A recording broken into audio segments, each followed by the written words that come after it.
Hello दोस्तों, welcome back to the another video of Ramsan tutoring. So दोस्तों, finally हम लोग चैप्टर नंबर 7 को स्टार्ट करने वाले हैं, जो आपका बहुत ही ज्यादा इंपॉर्टेंट चैप्टर है, जिसमें हम लोग इसके इंपॉर्टेंट क्वेश्चन को समझेंगे कि चैप्टर नंबर 7 का कौन कौन से इंपॉर्टेंट आपका कॉन्सेप्ट है। चैप्टर नंबर 7 आपका क्या है? Employment growth information and others issues के बारे में है। जो चैप्टर बहुत इंपॉर्टेंट होने वाला था, सो वीडियो के अंत तक आप बने रहना, जिससे कि मैं आपका पूरा का पूरा डाउट सोल्व कर पाऊँ। तो बिना किसी देरी के आज के धमाकेदार सेशन में स्टार्ट करता हूँ। तो भैया, इनफॉर्मलाइजेशन का पहला क्वेश्चन क्या है? तो पहला क्वेश्चन है कि what do you mean by the worker, मतलब वर्कर क्या होता है या वर्कर कौन होते हैं। ठीक है, वर्कर क्या है? तो सिंपल सा मतलब है कि कोई भी इंडिविजुअल जब कोई प्रोडक्टिव एक्टिविटी में लगा हुआ है, जिससे कि वो अपना जिंदगी या अपना लाइफ को चला रहा है, अपना अर्न कर रहा है जीने के लिए, तो उसी को भैया हम लोग वर्कर बोलते हैं। जैसे कि मान लो ये मुन्ना है, मुन्ना एक फैक्ट्री में जाके क्या कर रहा है? काम कर रहा है। किस लिए काम कर रहा है? क्योंकि इसके बदले में इसे पैसा मिलेगा, जिससे कि ये अपना जिंदगी को इजिली चला पाएगा। तो भैया ये क्या हो गया? वर्कर। ठीक है, नेक्स्ट है भाई टाइप्स ऑफ वर्कर। वर्कर कितने टाइप्स के होते हैं भैया? वर्कर ब्रॉडली दो तरीके के होते हैं। तो कौन कौन से वर्कर है? पहला भैया है सेल्फ एम्प्लॉयड और दूसरा है आपका hired worker. Self employed worker कौन होते हैं? देखो, ऐसा वर्कर या ऐसा इंडिविजुअल जो अपना खुद का बिजनेस में काम कर रहा है, डे टू डे लगा हुआ है, तो वो होता है भैया सेल्फ एम्प्लॉयड वर्कर। ठीक है, मान लो ये मुन्ना है जो सबको लगाता है चुन्ना। तो मान लो मुन्ना का एक बिजनेस है, मान लो कि इसका एक बिजनेस है, मान लो इसका बिजनेस का नाम है पीके लिमिटेड, मान के चलो। तो ये पीके लिमिटेड में खुद ही क्या कर रहा है? काम कर रहा है, खुद ही सामान बेच रहा है, खुद ही कस्टमर को ला रहा है, सब कुछ यही कर रहा है। तो ये खुद का बिजनेस में खुद काम कर रहा है ना, तो इसको भैया बोलता है ना सेल्फ एम्प्लॉयड वर्कर। तो it refers to the worker who are engage in their own business और एंटरप्राइज, जो खुद के बिजनेस में लगा हुआ है, खुद के एंटरप्राइज में काम कर रहा है। ठीक है, in other words the worker who own an operate enterprise is known as employed, self employed worker. ठीक है, मतलब ऐसा इंसान जो खुद का बिजनेस में काम कर रहा है। जैसे कि देखिए, आप लोग देखते होंगे कि अपने आसपास में कि मान लो एक राम है, तो अपना खुद का दुकान में काम कर रहा है। मान लो राशन का दुकान है, तो खुद ही राशन बेच रहा है, खुद ही पैसा का लेकर सब कुछ खुद ही कर रहा है। तो खुद का क्या हो गया? Self employed. क्या वर्कर हो गया वो? Self employed worker. एक होता है हायर वर्कर। अब देखो, आपने आसपास में देखा ही होगा कि बहुत सारे दुकान में बहुत सारे लोग क्या करते हैं? काम करते हैं। ठीक है, तो उसे हम लोग बोलते हैं हायर वर्कर। मतलब जब एक वर्कर दूसरे के लिए काम करता है, दूसरे के दुकान में काम करता है, दूसरे के बिजनेस को ग्रो करने में हेल्प करता है, तो भैया वो होता है सेल्फ एम्प्लॉयड वर्कर। जैसे कि ये मान लो कौन है? ये आपका मुन्ना है। कौन है? मुन्ना का क्या है? राशन का दुकान है, मतलब ग्रोसरी शॉप है। ठीक है, अब उस बिजनेस में एक इसने किसे हायर किया हुआ है? आपके रवि को। ठीक है, किसको हायर किया? रवि को, बिजनेस को चलाने के लिए। तो भैया रवि कौन हो गया? Hire worker. ठीक है, तो यहाँ लिखा हुआ ना भाई कि it refers the worker who hired by the others and paid in form of wages and salary as reward of their service. अब जो कोई भी वर्कर को हम लोग हायर करेंगे, तो उसे क्या देने वाले हम लोग? या तो वेजेस या तो आपका सैलरी। तो उसी को हम लोग भैया बोलते हैं हायर वर्कर्स। फिर नेक्स्ट क्या आपका? अब हायर वर्कर दो तरीका का होता है भाई। एक होता है भैया रेगुलर वर्कर्स, एक होते हैं कैजुअल वर्कर्स। देखो, रेगुलर वर्कर्स उन वर्कर्स को कहा जाता है जो रेगुलर बेसिस में बिजनेस में काम करता है और बेसिकली उसे सैलरी दिया जाता है। ठीक है, हर महीना उसे एक फिक्स सैलरी दिया जाता है। वो रेगुलर बिजनेस में आ रहा है, जा काम कर रहा है, फिर जा रहा है, जैसे कि महीना में खत्म होते साथ उसे सैलरी मिलता है, तो वो रेगुलर वर्कर होता है। जो लाइफ टाइम उसके बिजनेस में रहने का चाहेगा तो रह सकता है, कोई दिक्कत नहीं है। तो ऐसा वर्कर होता है भैया रेगुलर वर्कर। ठीक है, तो when a worker is engage by an individual or enterprise is and is wages on regular basis, then they are known as regular workers or regular salaried employees.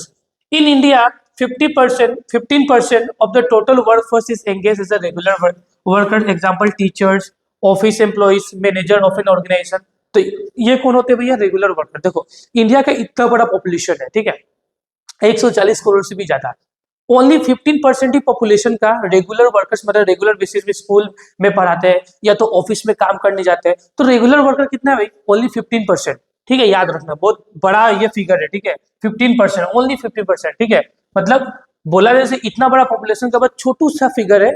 कितना? फिर only 15% लोग ही regular basis में काम कर रहे, नहीं तो बाकी सब कौन से वर्कर आते हैं? कैजुअल वर्कर्स में आते हैं। कैजुअल बोले तो पार्ट टाइम लेबर।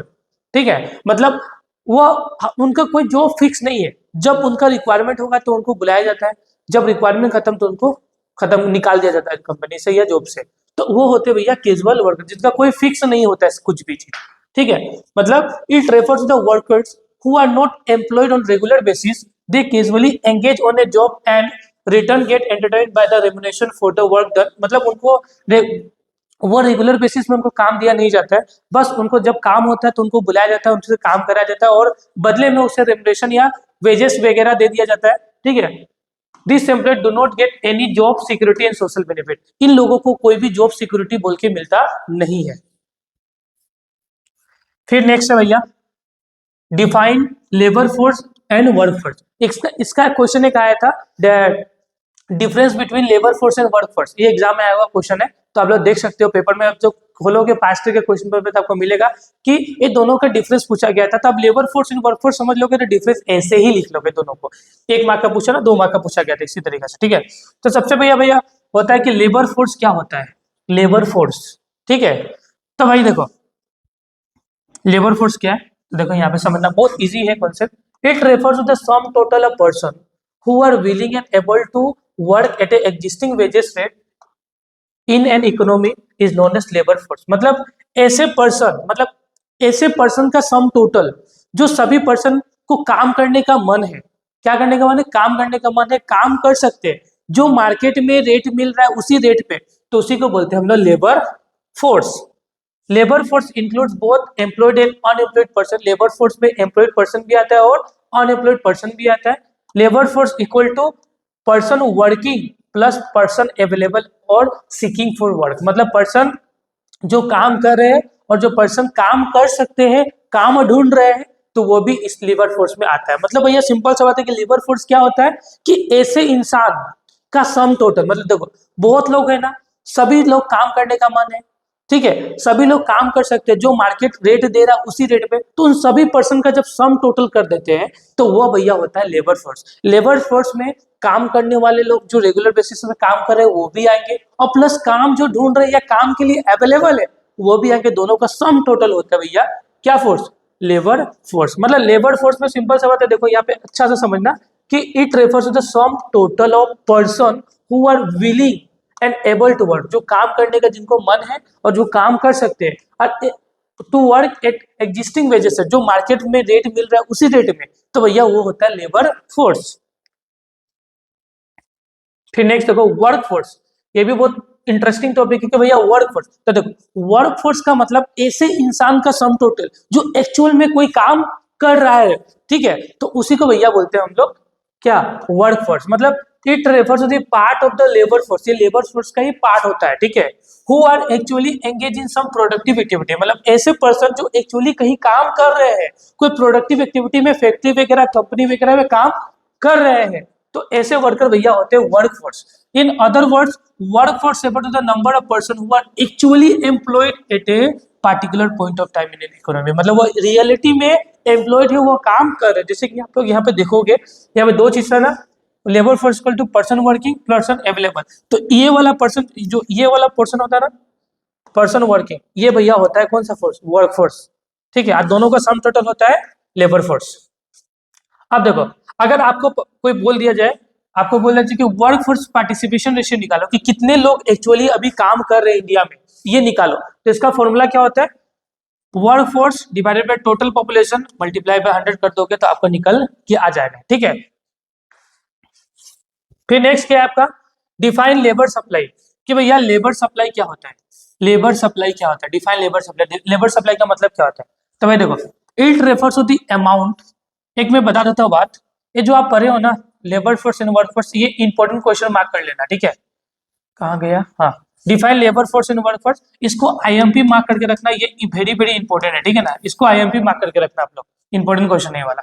जो मैं आईएमपी बोलूंगा उसे बढ़िया से नोट डाउन कर लेना, ठीक है ना, वो इंपॉर्टेंट क्वेश्चन है आपके एग्जाम के लिए। डिफाइन लेबर सप्लाई, कि भैया लेबर सप्लाई क्या होता है, तो लेबर सप्लाई देखो it refers to the amount of the labour that workers are willing to work corresponding to a particular wages rate। मतलब ऐसे पर्सन जो काम करने के लिए रेडी है, जो मार्केट पैसा दे रहा है उसी रेट पे।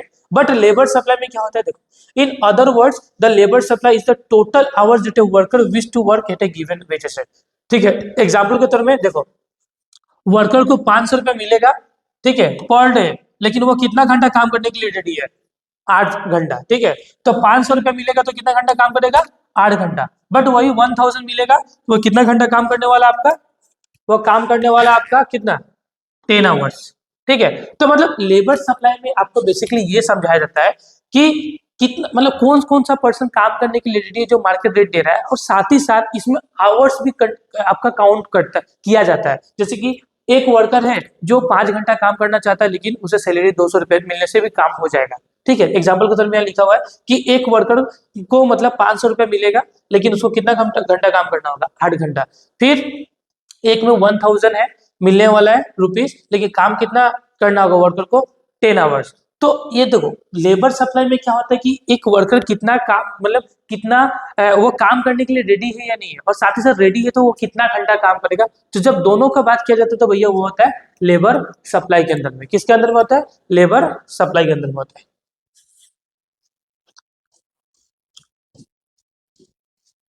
अब देखो ये भी क्वेश्चन आईएमपी मार्क करके रखना आप लोग, आईएमपी बहुत ही ज्यादा इंपॉर्टेंट है। डिफाइन जॉबलेस ग्रोथ, कि भैया जॉबलेस ग्रोथ क्या होता है। देखो हम लोग का देश का जीडीपी बढ़ रहा है, मान लीजिए देश का जीडीपी है ये जो बढ़ रहा है, मतलब देश का जीडीपी क्या हो रहा है आपका डे बाय डे क्या हो रहा है, बढ़ रहा है, लेकिन देश में ना एम्प्लॉयमेंट अपॉर्चुनिटी ही जनरेट नहीं हो रहा है, मतलब लोगों को काम तो मिल नहीं रहा है बट देश का जीडीपी बढ़ रहा है। ठीक है, तो जब देश की इकोनॉमी बढ़ रहा है लेकिन देश के लोग बेरोजगार हैं, तो ऐसे को बोलते हैं हम लोग जॉबलेस ग्रोथ। मतलब jobless growth is when the economy grow but employment doesn't increase, मतलब देश इकोनॉमी तो ग्रो हो रहा है लेकिन एम्प्लॉयमेंट जनरेट हो ही नहीं रहा है, तो उसी को भैया बोलते हैं मतलब जॉबलेस ग्रोथ। फिर नेक्स्ट है define casualisation of worker, define formal sector and informal sector. Casualisation of employment क्या होता है, ठीक है, डिफाइन कैजुअलाइजेशन ऑफ एम्प्लॉयमेंट होगा, सॉरी ये वर्कर नहीं होगा, डिफाइन कैजुअलाइजेशन ऑफ एम्प्लॉयमेंट होगा। ठीक है, कि डिफाइन कैजुअलाइजेशन ऑफ एम्प्लॉयमेंट। ठीक है, तो देखो कैजुअलाइजेशन ऑफ एम्प्लॉयमेंट क्या होता है, तो casualisation refers to a situation when the percentage of casual hire workers in the total workforce tend to rise over time. अब देखो मैंने ऊपर में बताया कैजुअल वर्कर जो पार्ट टाइम काम करते हैं, तो डे बाय डे आज के टाइम में कैजुअलाइजेशन मतलब पार्ट टाइम लोगों का काम बहुत ज्यादा बढ़ रहा है, casualisation of worker day by day बहुत बढ़ रहा है। जैसे कि मतलब फोटो शूट करने वाले वो भी पार्ट टाइम जॉब उनको मिल रहा है, और भी फ्रीलांसिंग वगैरह, तो वो सब क्या है पार्ट टाइम जॉब होता है। तो पार्ट टाइम जॉब मतलब casualisation of worker employment day by day क्या हो रहा है, इकोनॉमी में इंक्रीज होते जा रहा है। ठीक है, मतलब कैजुअलाइजेशन रेफर्स टू मतलब कैजुअलाइजेशन एक ऐसा सिचुएशन होता है जहां पे percentage of casual hire workers in the total workforce tend to rise over time. मतलब कैजुअलाइजेशन एक ऐसा सिचुएशन होता है जहां पे casual worker day by day क्या हो रहा है, बढ़ रहा है इकोनॉमी में। ठीक है, even the skill worker of urban area are struggle for the regular job. जो अर्बन एरिया मतलब टाउन वगैरह में जो स्किल वर्कर है उन लोग भी जॉब के लिए क्या कर रहे हैं, भटक रहे हैं, उनको रेगुलर बेसिस में जॉब नहीं मिल रहा है। ठीक है, तो इसके लिए क्या हो रहा है, due to the mass unemployment in the country the unemployment reduce the bargaining power of the worker various increase the bargaining power of employers. मतलब देखो पॉपुलेशन तो बढ़ रहा है भैया, लोग बहुत ज्यादा स्किल भी हो रहे हैं, बट क्या हो रहा है कि जॉब जनरेट हो ही नहीं रहा, एम्प्लॉयमेंट उतना जनरेट हो ही नहीं रहा, जिसके कारण क्या हो रहा है जो एम्प्लॉयर्स है जो जॉब दे रहे हैं उनका बार्गेनिंग पावर बढ़ रहा है, जो मन वो सैलरी देंगे तो हम लोगों को काम करना होगा, ये बढ़ रहा है, लेकिन हम लोग का मन से हमको सैलरी मिल नहीं रहा है, तो ये होता है आपका कैजुअलाइजेशन। फिर नेक्स्ट, अब देखो यहाँ पे दो बात था ना, कैजुअलाइजेशन क्या होता है और define formal and informal sector, कि भैया फॉर्मल सेक्टर क्या है, इनफॉर्मल सेक्टर क्या है। देखो फॉर्मल सेक्टर एक ऑर्गेनाइज सेक्टर होता है जहां पे हर कुछ का एक प्रॉपर मैनर होता है, हर चीज एक सिस्टमेटिक वे में किया जाता है, हर चीज एक ऑर्गेनाइज फॉर्म में होता है, तो उसी को बोलते हैं हम लोग फॉर्मल सेक्टर। फॉर्मल सेक्टर एक ऐसा सेक्टर होता है जो हर पूरा तरीका से ऑर्गेनाइज वे में होता है, हर तरीके के प्रॉपर सब चीज प्रॉपर वे में किया जाता है, तो उसे हम लोग फॉर्मल सेक्टर बोलते हैं। जैसे कि कंपनीज में बड़ा बड़ा मल्टीनेशनल कंपनी, वहां पे हर चीज एक सिस्टमेटिक वे में, लोगों को हायर भी एक सिस्टमेटिक वे में किया जाता है, लोगों को काम करने का टाइमिंग भी एक सिस्टमेटिक वे में होगा, फिर लोग जाएंगे भी एक सिस्टमेटिक तरीके से, काम करने का तरीका भी बहुत अलग होगा। ठीक है, सब कुछ उसमें एकदम बढ़िया तरीका से लोगों को पेंशन से फिर से सोशल सिक्योरिटी बेनिफिट वगैरह भी मिलेगा। ठीक है, पीएफ वगैरह सब कुछ बढ़िया प्रॉपर मैनर में, तो उसी का हम लोग फॉर्मल सेक्टर बोलते हैं। तो फॉर्मल सेक्टर में क्या होता है कि एक ऑर्गेनाइज सेक्टर होता है भाई। ठीक है, इसमें तुम्हारा क्या होता है, it includes public and private establishment which more than which hire 10 और मोर देन वर्कर, मतलब ऐसे ऑर्गेनाइजेशन, ऐसे पब्लिक या प्राइवेट सेक्टर ऑर्गेनाइजेशन जो 10 या 10 से ज्यादा लोग को हायर करते, तो वो आपका फॉर्मल सेक्टर में आते हैं। फिर the worker of this sector entitle to the social security, वही मैंने बोला कि इस सेक्टर के जो भी वर्कर होते हैं उन्हें पेंशन मतलब सोशल सिक्योरिटी बेनिफिट मिलता है। फिर से इन लोगों, ये लोग लेबर लॉ से भी प्रोटेक्ट होते हैं। साथ ही साथ the worker of this sector are called the formal sector workers, ठीक है। फिर एक होता है भैया इनफॉर्मल सेक्टर, जो आज हम लोग अपने आसपास में देखते हैं, जो वहाँ पे कुछ भी चीज ऑर्गेनाइज वे में नहीं है, तो ऐसे सेक्टर भैया इनफॉर्मल सेक्टर कहलाते हैं। जहाँ पे देखो सब चीज क्या होता है, ऑर्गेनाइज होता है। It include such private establishment who hire less than worker, मतलब ऐसे प्राइवेट ऑर्गेनाइजेशन जो 10 से कम हायर करते हैं लेबर्स, तो वो आपके भैया होते हैं इनफॉर्मल सेक्टर में। The worker of this sector doesn't entitle any social security benefit. अब किसी दुकान में जाओगे आप काम करने के लिए, तो आपको पेंशन देगा क्या? वो नहीं देगा ना, तो वो क्या होता है आपका इनफॉर्मल सेक्टर। तो the worker of this sector protected, not protected by labour laws, में लेबर लॉस भी प्रोटेक्ट नहीं होता है, लेकिन आजकल वो किया जा रहा है, लेबर लॉस से प्रोटेक्ट किया जा रहा है।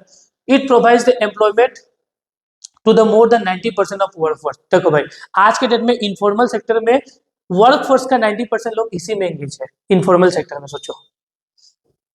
फिर नेक्स्ट है भैया डिफाइन इनफॉर्मलाइजेशन, कि भैया इनफॉर्मलाइजेशन क्या होता है। तो informalisation refers to situation when people find to employment more informal sector of the economy and is less in formal sector of the economy. It generally happens as informal sector requires fewer amount of qualification and formulating to get job। देखो इन्फॉर्मलाइजेशन एक ऐसा situation होता है जहां पे आज ये देखा जा रहा है कि मैक्सिमम लोग इनफॉर्मल सेक्टर में जा रहे हैं और फॉर्मल सेक्टर में नहीं जा रहे हैं। ऐसा क्यों हो रहा है? क्योंकि अगर आपको फॉर्मल सेक्टर में जाना था, लॉट ऑफ डॉक्यूमेंटेशन रिक्वायरमेंट्स को फुलफिल करने के बाद, एग्जाम्स वगैरह देने के बाद ही आपको मिलता है जॉब।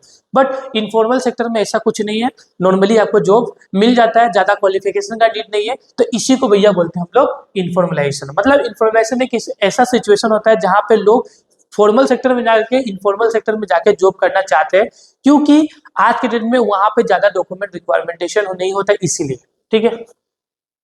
फिर नेक्स्ट डिफाइन अनएम्प्लॉयमेंट, इसको भी आईएमपी मार्क कर लो, क्योंकि ये भी एग्जाम में आया हुआ क्वेश्चन है, ठीक है।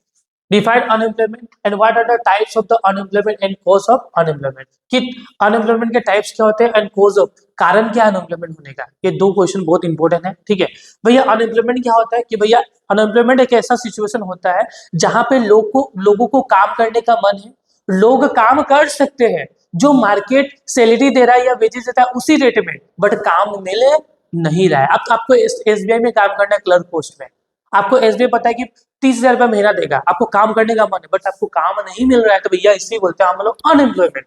अब अनएम्प्लॉयमेंट का टाइप्स होता है, तो भैया क्या क्या टाइप्स होता है? पहले होता है डिसगाइज्ड अनएम्प्लॉयमेंट और हिडन अनएम्प्लॉयमेंट। ये बहुत मजा अनएम्प्लॉयमेंट है कि डिसगाइज और हिडन क्या होता है। देखो मान लो एक घर में ना 5 लोग है, 5 लोग है, ठीक है, 5 लोग है, ठीक है।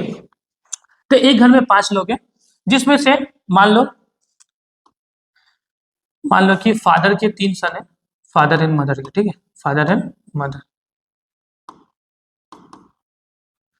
ठीक है, 3 सन है इसके, 3 सन, 3 सन है, ठीक है। तो कहानी ऐसा है कि इन लोगों का एक दुकान है, ठीक है, फादर का एक दुकान है, ग्रोसरी शॉप मान लो, कुछ बहुत बड़ा दुकान है मान के चलो ऐसे, ठीक है। तो इन लोग टोटल फादर मदर मिला के और सन को मिला के इन लोग टोटल 5 लोग हैं, जिसमें 2 लोग जैसे कि फादर, जैसे कि पिताजी और उसके 2 सन ऑलरेडी बिजनेस में क्या हुआ है, दुकान में लगा हुआ है, ठीक है। ऑलरेडी दुकान में ये 3 जन लग के पूरा दुकान को बढ़िया से चला रहे हैं, ठीक है।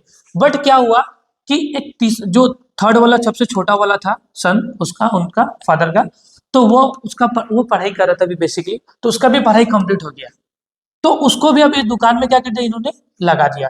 बट ये दुकान में 3 लोग के लिए दुकान सफिशिएंट था, बट ये भी एक आके क्या करने लगा, दुकान में काम करने लगा। देखने से दुकान में 3 लोग सफिशिएंट है, दुकान 3 लोग से बिंदास चलेगा, चौथा का कोई काम नहीं है दुकान में, बट इसने दुकान में इसे भी लगा दिया, तो भैया ये क्या हो गया, अनएम्प्लॉयड ही तो है, इसका कोई काम नहीं है, ये दुकान में से कोई काम नहीं, बस आके बैठा हुआ है, बस बन के, उसका कोई काम नहीं है, तो भैया ये भी तो पर्सन क्या है, अनएम्प्लॉयड है, क्या है, अनएम्प्लॉयड है। तो इसी को बोलते हैं हम लोग हिडन या डिसगाइज अनएम्प्लॉयड। आपको लगता नहीं है कि वो, देखो आपको लग रहा है कि वो दुकान में रेगुलर बेसिस पे काम करने जा रहा है, बट उसको दुकान में कोई काम ही नहीं है, तो इसी को बोलते हैं अनएम्प्लॉयमेंट या डिस्गाइज आपका डिस्गाइज अनएम्प्लॉयमेंट या हिडन अनएम्प्लॉयमेंट। ठीक है, आपका समझ में आया होगा। ठीक है, it refers to the situation where in the number of the worker engage in the job is much more than the number of people actually required to do some same amount of job. अब example के तौर में 4% required to do the job cultivation, but there are the 9% who are performing the same job. मतलब 4% cultivation के लिए sufficient है, but 9 लोग उसमें लगे हुए हैं, 4 लोग ऐसे भी बेरोजगार है। तो उसी को हम लोग बोलते हुए डिस्गाइज या क्या हिडन अनएम्प्लॉयमेंट। फिर है फिक्स। नेक्स्ट आपका भैया फिक्शनल या टेम्पोररी अनएम्प्लॉयमेंट। देखो, जब मान लो कोई भी एक पर्सन एक जॉब छोड़ के दूसरे जॉब को पकड़ने जाता है, तो बीच में क्या होता है कि मान लो कि एक पर्सन है, मान लो कि मोहित है। ठीक है, मोहित एक कंपनी में काम कर रहा है। ठीक है, तो मोहित एक कंपनी में काम करता है, मान लो एक कंपनी है, तो मोहित उस कंपनी को छोड़ना चाहता है और मोहित को करना है बी कंपनी में काम। तो मोहित ने कंपनी को छोड़ा, मान लो 1 फेब को इसने कंपनी को छोड़ दिया। ठीक है, लेकिन बी कंपनी में का पॉलिसी क्या था, ये थे कि अगर कोई भी पर्सन मेरे कंपनी में काम करना चाहता है तो उसे कम से कम अपने जॉब को छोड़ा हुआ 2 महीना होना चाहिए। तो इसने 1 फेब को काम छोड़ा, तो 2 महीना कब होगा? 1 फेब छोड़ा था मार्च, फिर आपका क्या है 1 फेब से मार्च, फिर से मार्च से अप्रैल, मतलब इसको 2 महीना बाद कब ज्वाइन करना है? 1 अप्रैल को लिस्ट मान के चलो 1 अप्रैल को छोड़ना है, 1 महीने 2 महीने का पीरियड मान के चलते हैं। तो मान लो इसको 1 अप्रैल को ज्वाइन करना है, बट इसको 1 महीना या 2 महीना पहले जॉब छोड़ना होगा। कम से कम कंपनी का रिक्वायरमेंट है कम से कम 1 या 2 महीना छोड़ा हुआ होना चाहिए, मान के चलो। तो इसने 1 अप्रैल को इसको ज्वाइन करना है, इसको मोहित को इसका बी कंपनी में। तो इसने 1 फरवरी को क्या करते हैं, जॉब छोड़ दिया। एक में मान लो कि अभी पीरियड कितना मैंने बोला, 1 मंथ का मान के चलो। ठीक है, 1 ईयर 2 मंथ्स का पीरियड है। ठीक है, अब अलग अलग कंपनी अलग अलग रूल। ठीक है, तो इसने क्या किया, 1 फरवरी को जॉब छोड़ा, तो इसको ज्वाइन कब करना है? 1 अप्रैल को। तो ये पूरा फरवरी महीना और पूरा मार्च महीना क्या था? बेरोजगार था। क्या था भाई? बेरोजगार था। तो ये टेम्पोररी बेरोजगारी होता है, मतलब कुछ समय के लिए बेरोजगार रहना। ठीक है, तो नॉर्मली बड़े बड़े कंपनी में होता है कि जब हमको जॉब करना है तो एक कंपनी को छोड़ के कुछ टाइम पीरियड में दूसरे कंपनी को ज्वाइन करना होता है। तो भैया उसको हम लोग बोलते हैं क्या? फिक्शनल या टेम्पोररी unemployment। मतलब it refers to the number of unemployed which are existing during the period when one person leave one job and join the others when moving or changing the occupation। ठीक है, ये हो गया। फिर होता है भैया सीजनल अनएम्प्लॉयमेंट, कि भाई सीजन के हिसाब से आप कोई आप लोग देखते होंगे कि जब मान लो कि शादी का सीजन आता है, तो जो भी आपका डेकोरेटर्स होता है, इवेंट मैनेजमेंट होता है, उन लोगों का पूरा काम बढ़ जाता है। उस टाइम उन लोगों के पास मतलब काम का बहुत ज्यादा प्रेशर होता है। बट जब शादी का सिचुएशन नहीं होता तो भैया इवेंट मैनेजर्स लोग का काम उतना हो चलता नहीं है। ठीक है, तो उस टाइम में उन लोगों के पास उतना पैसा नहीं, तो वो क्या होता है, सीजन वाइज अनएम्प्लॉयड रहते हैं और सीजन वाइज एम्प्लॉयड रहते हैं। ठीक है, तो उसी को भैया बोलते हैं हम लोग सीजनल अनएम्प्लॉयमेंट। मतलब सीजन जब होगा, मतलब जब सीजन चल रहा होगा तो उसमें एम्प्लॉयड पैसा पूरा जनरेट होगा, बट सीजन ऑफ सीजन है तो पैसा जनरेट नहीं होगा, उसको बोलते हैं सीजनल अनएम्प्लॉयमेंट। ठीक है, जैसे कि फार्मिंग में भी होता है। अगर मान लो कि आप कुछ ऐसा खेती करो जो 6 महीना होता है, 6 महीना आपको बंद करना होगा, तो वो होता है भैया कौन सा? Seasonal unemployment. फिर नेक्स्ट होता है तो ओपन और इनवॉलंटरी अनएम्प्लॉयमेंट। इसका मतलब क्या होता है कि it refers to the condition of unemployment in which all those who are willing and able to work at a existing wage state and doesn't get work. मतलब लोग काम करना चाह रहे हैं, लोगों को काम करने का मन है, जो मार्केट रेट दे रहा है उसी रेट पे, बट काम मिले नहीं रहा है, इसे बोलते हैं ओपन और इनवॉलंटरी अनएम्प्लॉयमेंट। ठीक है, मतलब लोगों को काम करने का मन है, लोग काम कर सकते हैं, बट लोगों को काम नहीं मिल रहा है, तो भैया इसे बोलते हैं हम लोग कौन सा अनएम्प्लॉयमेंट? इनवॉलंटरी या open unemployment. It is called the open unemployment because it can be seen the counted terms of the numbers to find the numbers of employed person in a country. बहुत लोग मिल जाएगा कि जिसको काम करने का मन है बट काम मिल ही नहीं रहा है। फिर नेक्स्ट आपका साइक्लिकल अनएम्प्लॉयमेंट। क्या भाई? Cyclical unemployment. देखो, मान लो ये बिजनेस साइकिल होता है। ठीक है, ये बिजनेस साइकिल है मान के चलो। जब बिजनेस एकदम बूम पे रहता है, मतलब एकदम टॉप में रहता है, तो उस टाइम में लोगों को काम बहुत ज्यादा मिलता है, लोग बहुत ज्यादा एम्प्लॉयड रहते हैं। लेकिन जब कोविड का टाइम आया था, पता है, रिसेशन पीरियड, जब डाउनफॉल होता है बिजनेस का, तो इस टाइम में लोगों को निकाल दिया जाता है, तो उस टाइम में ये अनएम्प्लॉयड हो जाते हैं। मतलब जब बिजनेस मेरा बूम पीरियड पे होगा, ठीक है, तो उस टाइम में लोगों को पूरा का पूरा काम मिलेगा, लेकिन जैसे बिजनेस नीचे जाने लगा लोग क्या होते जाएंगे, बेरोजगार होते जाएंगे। तो उसी को बोलते हैं भैया आपका साइक्लिकल अनएम्प्लॉयमेंट। मतलब बिजनेस जब बूम पे होगा तो लोगों को काम मिल रहा है, जब बिजनेस रिसेशन या डाउनफॉल में जाएगा तो लोगों को काम मिलना बंद हो जाएगा। तो उसी को भैया बोलते हैं हम लोग क्या, साइक्लिकल अनएम्प्लॉयमेंट। देखो when the economy is at boom period the cyclical unemployment is minimum. मतलब जब इकोनॉमी पूरा बूम पे ऊपर रहेगा तो साइक्लिकल अनएम्प्लॉयमेंट एकदम कम रहेगा, लेकिन जैसे बिजनेस रिसेशन में जाएगा तो साइक्लिकल अनएम्प्लॉयमेंट मतलब बहुत ज्यादा बढ़ जाता है। ठीक है, फिर नेक्स्ट आपका एडुकेटेड अनएम्प्लॉयमेंट। अब भैया एडुकेटेड अनएम्प्लॉयमेंट क्या होता है, देखो यहाँ पे पढ़े लिखे लोगों को जॉब ना मिलना। यहाँ पे लोग पढ़े लिखे, स्किल है, बहुत कुछ है, लेकिन उन लोगों को उनके स्किल के हिसाब से, नॉलेज के हिसाब से जॉब भी नहीं मिल रहा है। तो इसी को भैया बोलते हैं हम लोग एडुकेटेड अनएम्प्लॉयमेंट। मतलब पढ़ा लिखा है बट नौकरी नहीं मिल रहा है। तो नौकरी नहीं मिलेगा तो भैया समझ जाओ तो कैसे होगा, शादी वादी। ठीक है, तो it refers to situation when educated person doesn't have the right job for himself because lack of employment opportunity in an economy. Also the qualification doesn't meet with job, faulty education system, lack of आपका employable skill and preference of the white collar jobs and some of the reason responsible for this unemployment. मतलब कुछ कुछ reason है जो इसके कारण employment बहुत ज्यादा एडुकेटेड अनएम्प्लॉयमेंट हो रहा है। मतलब ठीक है, जैसे कि मान लो कि आपने बहुत अच्छा से पढ़ाई लिखा है, बढ़िया क्वालिफिकेशन ले लिया, बट आपको इकोनॉमी जॉब जनरेट करके दे ही नहीं रहा। जब आपको जॉब ही नहीं मिलेगा तो भैया बहुत दिक्कत होने वाला है। और आपको मान लो जॉब मिल भी रहा है तो आपके क्वालिफिकेशन के साथ मैच नहीं कर रहा है, आपके स्किल के साथ मैच नहीं कर रहा है, तो वो भी बहुत ज्यादा बड़ा रीजन है आपका एडुकेटेड अनएम्प्लॉयमेंट का। फिर नेक्स्ट है कॉजेस ऑफ अनएम्प्लॉयमेंट, कि भैया कारण क्या क्या है। तो भैया एम्प्लॉयमेंट होने का पहला कारण है कि स्लो इकोनॉमिक ग्रोथ रेट। हम लोग का देश का इकोनॉमी का ग्रोथ रेट उतना नहीं है। मतलब देखो ग्रोथ रेट कैसे बढ़ता है देश का, जब देश का जीडीपी बढ़ेगा। देश का जीडीपी कैसे बढ़ेगा, जब देश का प्रोडक्शन बढ़ेगा। अगर प्रोडक्शन ही नहीं बढ़ेगा तो देश का जीडीपी बढ़ेगा नहीं बढ़ेगा। तो अगर देश का प्रोडक्शन बढ़ेगा तो देश का जीडीपी बढ़ेगा, तो लोगों को काम मिलेगा। जितना प्रोडक्शन बढ़ेगा उतना काम मिलेगा, बट प्रोडक्शन स्लो है देश का, जिसके कारण हम लोग का इकोनॉमिक ग्रोथ रेट स्लो है।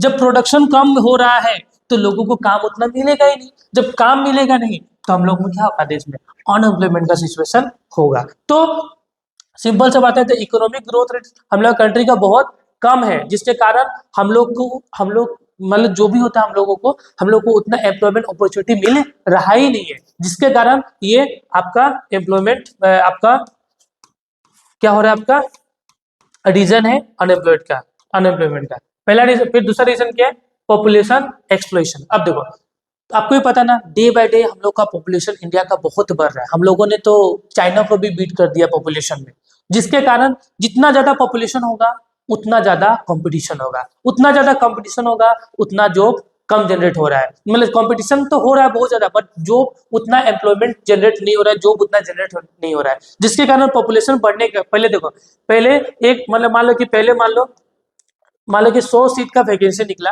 तो मान लो लाख आदमी अप्लाई करते थे। अभी वही 100 सीट का अपॉर्चुनिटी हो रहा है, पॉपुलेशन बढ़ने के कारण कितना हो गया, 2 लाख, या 2 लाख छोड़ो बहुत कम मैंने बोल दिया, 10 लाख के लिए अप्लाई लोगों ने कर दिया। 10 लाख लोग 100 जॉब के लिए, 100 सीट है लेकिन अप्लाई कितना हुआ, 10 लाख लोगों ने किया। तो ये सब बहुत सारा रीजन है। आपका पॉपुलेशन बढ़ेगा तो भैया जॉब अपॉर्चुनिटी कम होगा, ठीक है, और एम्प्लॉयमेंट बढ़ेगा। मतलब अनएम्प्लॉयड बहुत ज्यादा बढ़ने वाला है, एम्प्लॉयमेंट नहीं बढ़ेगा, मतलब अनएम्प्लॉयड बहुत ज्यादा बढ़ने वाला है, ये भी रीजन है।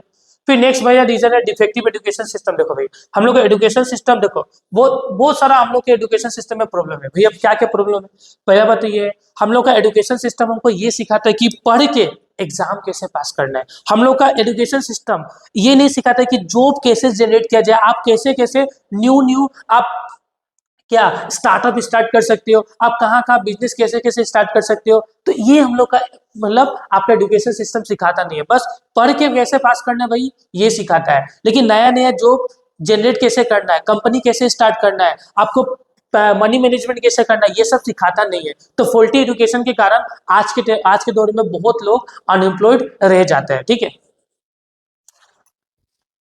फिर नेक्स्ट डिफेक्टिव एजुकेशन सिस्टम हो गया। फिर नेक्स्ट है भाई फॉल्टी प्लानिंग। अब देखो एक बार पढ़ लो डिफेक्टिव एजुकेशन सिस्टम को। The education system of the economy is around 100 years old। 100 साल पुराना हम लोग का एजुकेशन सिस्टम। कितना साल पुराना हम लोग का एजुकेशन सिस्टम, 100 साल पुराना है। Due to the continue changes in economic activities the system doesn't fits the percentage scenario. The education system in India is degree oriented not the job oriented. ये डिग्री ओरिएंटेड, डिग्री कैसे लेना है, job oriented नहीं है। Due to this educational unemployment increase, इसी के कारण educational unemployment क्या होता है, इंक्रीज हो रहा है। उसके बाद नेक्स्ट क्या आपका भाई, फॉल्टी प्लानिंग। जो प्लानिंग होता है वो सही नहीं है। मतलब देखो, the economic planning of our country is not primarily design for the unemployment generation. मतलब हम लोग का जो देश का इकोनॉमिक प्लानिंग है वो सही प्लानिंग नहीं है, जिससे कि अगर मान लो कि अच्छा प्लानिंग होता है इससे जॉब जनरेशन होता है, बट हम लोग का इकोनॉमिक प्लानिंग अच्छा ना होने के कारण एम्प्लॉयमेंट जनरेशन का अपॉर्चुनिटीज बहुत कम हो रहा है। ठीक है, 5 ईयर प्लान अच्छा काम नहीं किया। ठीक है, to absorb the increase the unemployment from the country, मतलब जो 5 ईयर प्लान को बनाया गया था कि एम्प्लॉयमेंट को बढ़ाए, वो काम अच्छा से नहीं किया।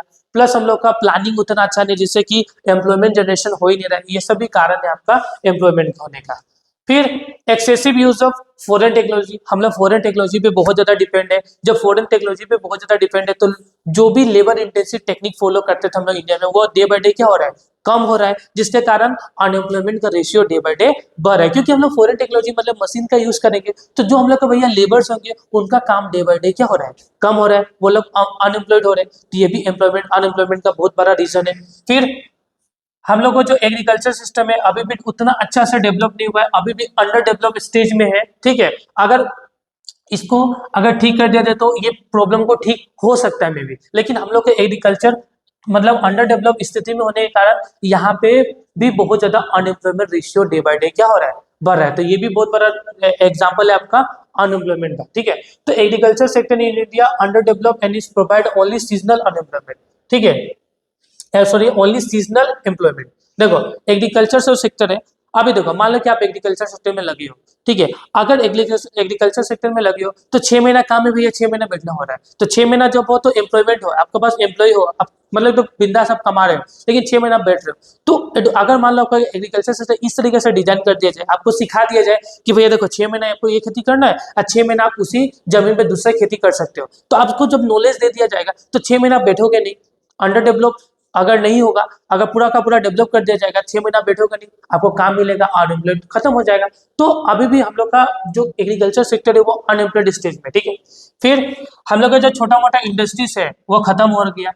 मतलब decline cottage and small industry, मतलब जब से फॉरेन सेक्टर या मतलब मान लो कि जब से ग्लोबलाइजेशन आया है तो बाहर के लोग इंडिया में इन्वेस्ट कर रहे हैं, पैसा आके बड़े बड़े कंपनी इंडिया में खुल रहा है, जिससे कि आपका कोटेज एंड स्मॉल इंडस्ट्री पूरा का पूरा डिस्ट्रॉय हो चुका है। ठीक है, ये भी बहुत बड़ा रीजन है। यहाँ पे जो भी लोग काम कर रहे थे उनको वो अब क्या हो गए थे, बेरोजगार। तो ये भी अनएम्प्लॉयमेंट का बहुत बड़ा कारण है। ठीक है, अब देखो एक चीज यहाँ पे, आपने कारण पढ़ा, आपने टाइप्स पढ़ा, लेकिन रेमेडीज, इसका सॉल्यूशन क्या, अनएम्प्लॉयमेंट को कैसे ठीक किया जाए, ये भी बहुत बड़ा क्वेश्चन हो सकता है, आईएमपी क्वेश्चन। ठीक है, कि भैया कि अनएम्प्लॉयमेंट को कैसे ठीक किया जा सकता है, इसका क्या दवाई है कि आप यूज करके अनएम्प्लॉयमेंट को ठीक कर सकते हैं। तो पहला बात, accelerating the growth rate of GDP. भैया देश का जीडीपी बढ़ाओ, मतलब देश का प्रोडक्शन कैपेसिटी बढ़ाओ। जब प्रोडक्शन कैपेसिटी बढ़ेगा, लोगों को काम मिलेगा, लोगों को काम मिलेगा, इकोनॉमिक ग्रोथ होगा, मतलब देश का डेवलपमेंट, और अनएम्प्लॉयमेंट का सिचुएशन हो जाएगा खत्म। पहला हम लोग ये कर सकते हैं कि अगर हम लोग देश का जीडीपी बढ़ाएंगे तो हम लोग अनएम्प्लॉयमेंट को खत्म कर सकते हैं।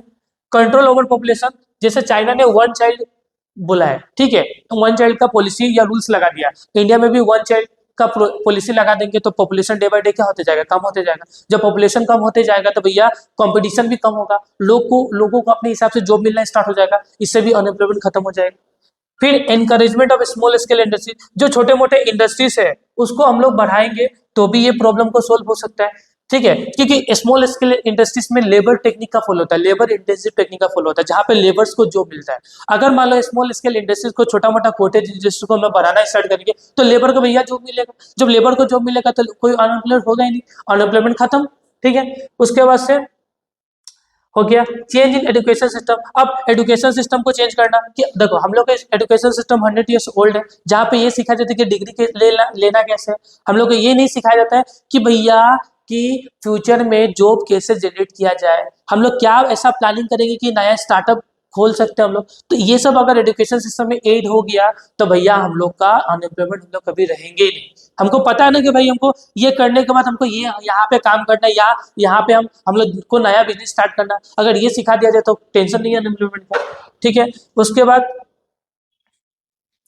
एनकरेजमेंट ऑफ सेल्फ एम्प्लॉयमेंट वही मतलब कि खुद से काम करो, जॉब पे डिपेंड मत रहो। अगर गवर्नमेंट ऐसा ऐसा पॉलिसी चले, गवर्नमेंट अभी देखो गवर्नमेंट कर भी रही है कि बहुत सारा ऐसा, जैसे कि प्रधानमंत्री एम्प्लॉयमेंट जनरेशन प्रोग्राम मतलब पीएमएजीपी लोन मिल रहा है नया स्टार्टअप के लिए, और भी स्टार्टअप के लिए बहुत सारा लोन्स दिया जा रहा है। तो अगर मान लो कि गवर्नमेंट और इन लोन देना स्टार्ट कर देगा तो सभी लोगों को पैसा मिलेगा, सभी लोग अपना खुद का बिजनेस स्टार्ट करेंगे, खुद सेल्फ एम्प्लॉयड होंगे, इससे भी बेरोजगारी खत्म हो जाएगा। ठीक है, change in technique of production. अब प्रोडक्शन का टेक्निक ज्यादा हम लोग मशीन पे डिपेंड नहीं रहेंगे, हम लोग दोनों का कॉम्बिनेशन लेबर और मशीन के को दोनों को मिला के चलेंगे तो जो लेबर वाला समस्या था वो खत्म हो जाएगा, इससे भी देश में अनएम्प्लॉयमेंट खत्म हो जाएगा। ठीक है, तो ये सब रेमेडीज था। अब एक्स्ट्रा क्वेश्चन आप लोग को एक देख लो, एक दो एक्स्ट्रा क्वेश्चन है कि व्हाट इज वर्कफोर्स, कि भैया वर्कफोर्स क्या होता है। Right the cause of low workforce participation ratio of female as compare to male. मतलब कि भैया वर्कफोर्स क्या होता है, तो भैया वर्कफोर्स में मैंने आप लोगों को समझा दिया था कि भैया ऐसे लोग जो लिटरली इकोनॉमी में काम करे, कोई प्रोडक्टिव एक्टिविटी में काम में लगे हुए, उसे हम वर्कफोर्स बोलते हैं। और यहाँ में ये पूछा गया है कि जो वर्कफोर्स रेशियो फीमेल का कम क्यों है एज कम्पेयर टू मेल, मतलब फीमेल का वर्कफोर्स मतलब फीमेल काम इतना क्यों नहीं कर रहे हैं जितना मेल कर रहे हैं। आपने देखा हो कि फीमेल बहुत काम करते हैं, बहुत काम मतलब कोई भी प्रोडक्टिव एक्टिविटी में फीमेल बहुत कम काम करते हैं। ठीक है, फीमेल को उतना जॉब करने नहीं दिया जाता। ऐसा रीजन क्या है जिसके कारण वर्कफोर्स रेशियो फीमेल का कम है और मेल का क्या भाई ज्यादा है। फीमेल ही सिर्फ प्रोडक्टिव एक्टिविटी में क्यों लगे हुए, फीमेल को काम क्यों नहीं मिल रहा उतना। तो ये सब बहुत सारा रीजन है, हम लोग पढ़ने वाले हैं। ठीक है, तो देखो भाई, देखो हम लोगों ने वर्कफोर्स पढ़ लिया था, अब हम लोग समझेंगे कि causes of low workforce participation ratio rate लिखा ना, causes of low workforce participation rate of female as compare to male, मतलब मेल की तुलना में फीमेल का पार्टिसिपेशन रेशियो बहुत कम है काम में। ठीक है, तो पहला बात है सोसाइटीज एंड कल्चर नॉर्म्स। अब देखो यहाँ में देखो क्या लिखा है, traditional genders roles often confine women to domestic responsibility limiting their participation in the labour market. मतलब देखो बहुत सारा कल्चरल बैरियर्स के कारण जो भी फीमेल होता है उनको काम करने नहीं दिया जाता है, तो इसके कारण फीमेल काम नहीं करते और काम ना करने के कारण वर्कफोर्स रेशियो फीमेल का कम हो गया, पहला रीजन। दूसरा reason education and skill gaps.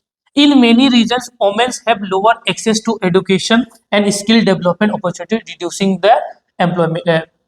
देखो ऐसे बहुत सारे सेक्टर है या ऐसे बहुत सारे स्टेट के अंदर में बहुत सारे मतलब गांव वगैरह है या बहुत सारे टाउन भी मान के चलो जहाँ पे जो लड़की लोग होती है उनको एजुकेशन ज्यादा लिया नहीं दिया मतलब उनको पढ़ाया ही नहीं जाता है।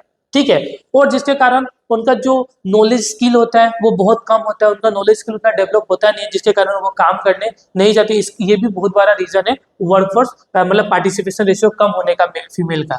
फिर हाउस होल्ड रिस्पॉन्सिबिलिटी। अब सिंपल सा बात है भैया, लड़की है तो उसे घर का काम करना होगा। अब घर के काम के चक्कर में भाई उसे तो काम करने दिया ही नहीं जा रहा है, तो ये भी बहुत खराब बात है कि किसके कारण, मतलब आपका रेशियोस कम होने का। ठीक है, ऑफन लिखा ना, women often bear the primary responsibility for children, elder care and household duties which restrict the ability to work outside the home. ठीक है, फिर नेक्स्ट बात क्या है आपका, workplace discrimination and the gender wise. अब देखो many workplace have discriminatory hiring the practice wage gaps and fewer promotion opportunities for the women. मतलब ऐसा बहुत सारा वर्क प्लेस है जहाँ पे जो भी वुमेन्स होती है, फीमेल होती है, उनको बढ़ाया ही आगे नहीं जाता है, उनको वहाँ जो भी नहीं दिया जाता है। तो ये सब जेंडर डिस्क्रिमिनेशन के कारण भी लोगों को मतलब जो फीमेल है उनका पार्टिसिपेशन रेशियो बहुत ज्यादा कम है।